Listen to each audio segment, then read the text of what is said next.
फागुन 21 गते भोट हाल्नु अघि यो चाहिँ हेरौँ एकचोटि। मेरो छोरा रसी खतिवटा हैन मैले नजा बाबु नजा भने मम्मी जानुपर्छ हेर्नु हाम्रो यो देश अब त अति भयो यो देश हामीले सत्ता पल्टाउनु पर्छ भनेर गएर यही गोली खायो एभरेस्ट हस्पिटलमा उलाई लगेको मैले खुद भिडियो देखेको छु तर पनि मैले बेलुकासम्म मेरो छोरा गयो भनेर पनि मैले पत्ता लगाउन नसकेर कति हस्पिटल धाए हैन उसको त्यो के गल्ती थियो त्यसरी जथाभावी गोली हाल्नु हैन यो जसले गोली हानेछ नि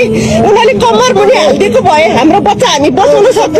सक्थ्यो कि सक्थेनौं एउटा अपाङ्गे भने हाम्रो बच्चा छ छोरा छ एउटा मात्रै छोरा कसरी हुर्काएर राखेको थियो जिन्दगी एक थप्पड नहानेको बच्चालाई त्यसरी मारिदिनु के गल्ती थियो मेरो बच्चाको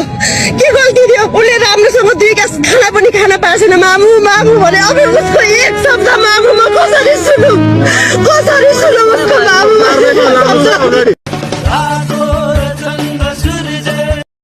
फागुन 21 गते भोट हाल्नु अघि यो चाहिँ हेरौँ एकचोटि। मेरो छोरा रसी खतिवटा हैन मैले नजा बाबु नजा भने मम्मी जानुपर्छ हेर्नु हाम्रो यो देश अब त अति भयो यो देश हामीले सत्ता पल्टाउनु पर्छ भनेर गएर यही गोली खायो एभरेस्ट हस्पिटलमा उलाई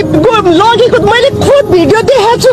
तर पनि मैले बेलुकासम्म मेरो छोरा गयो भनेर पनि मैले पत्ता लगाउन नसकेर कति हस्पिटल धाए हैन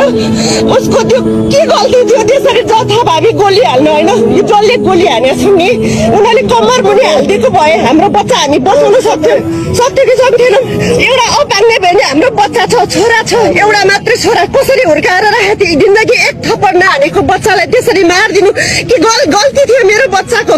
के गल्ती थियो उसले राम्रोसँग दुई गाँस खाना पनि खान पाएन मामु मामु भने अब उसको एक शब्द मामु म कसरी सुनौ